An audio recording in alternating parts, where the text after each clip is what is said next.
And Samuel L. Jackson came on and said, "Oh, you're too loud, you're too ghetto. I see you got your homeboys with you." I mean, chef's kiss.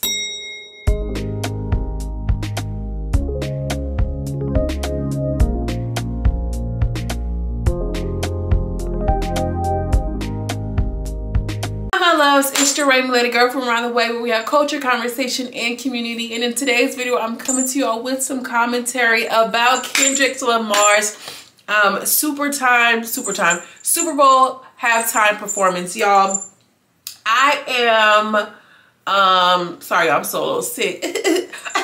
I'm sick. Listen, I am super geeked. I am super excited. This is a moment for the culture. If you know me, you know I love moments like this because we get to get into the things of the things. Now, Kendrick, prior to this beef, I was a fan. Yes, I was a fan. Slow down, Savannah. However, I am now even more fan because what this actually means and what it all stands for.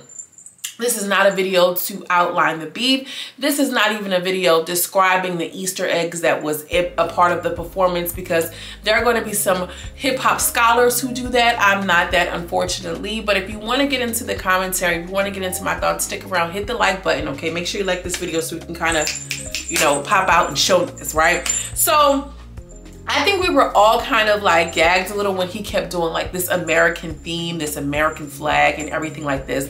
Also too, the people, the cinematographers, the producers, everybody who's a part of TDE, they kept it internal to come up with the angles, to come out with the set, to come out with the shots. We all see within the thing. Usually people will outsource creative directors and creative art companies and productions to come up with these sets. And everything that you had seen at the Super Bowl performance came strictly from the people at TDE. Nick.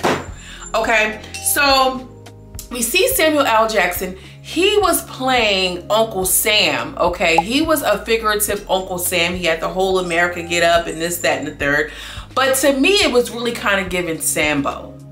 Okay, to me, it really kind of gave Sambo. The difference between Uncle Sam and Sambo, girl, if you don't know, well, I don't want to get into it. We can get into it. Sambo was a character that was in Uncle Tom's Cabin. Everybody say, "Oh, you're playing Uncle Tom." Tom wasn't the guy who was like a raccoon. Sambo was.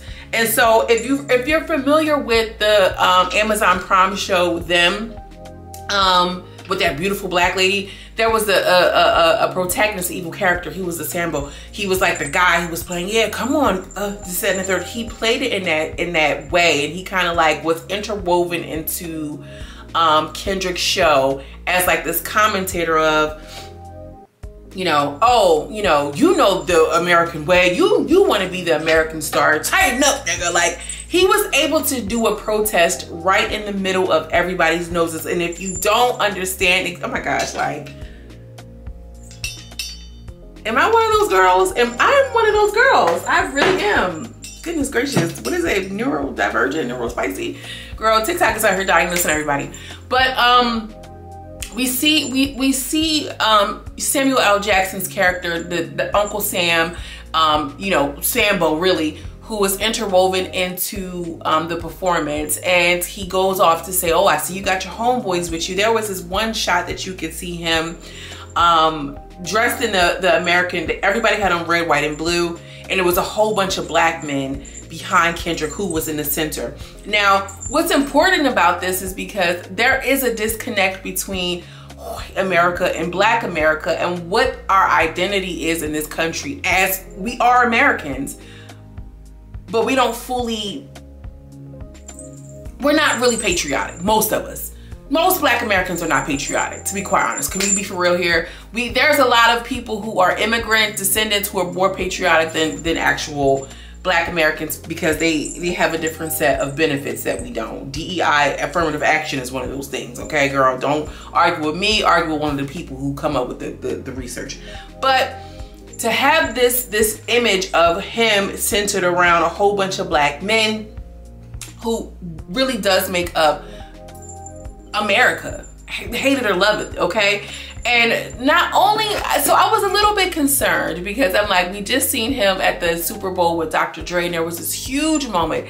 There was a huge moment for the West Coast. Now, if you are a lover of hip hop, if you're a lover of music, you know that the hip hop deserve, that the West Coast deserve their things. They deserve that moment. I think we all sat back and we watched proudly and celebrated, even if you're not from the West Coast. There was still a sense of pride. And I was wondering if he was going to still take that angle of this whole West Coast thing, because he is revered there. It doesn't matter if you believe in it or not. If you go to Atlanta, every nigga in Atlanta is going to tell you that Future is the GOAT. So it's about where you're from. On the West, Kendrick reigns supreme. He really does at this moment. So when I was thinking about the show, I'm like, where is he going to go with this? Because we just did the whole West Coast situation. You know, what's going to be so ill about it? But Kendrick was able to make this less about the West Coast and more for the culture of the people.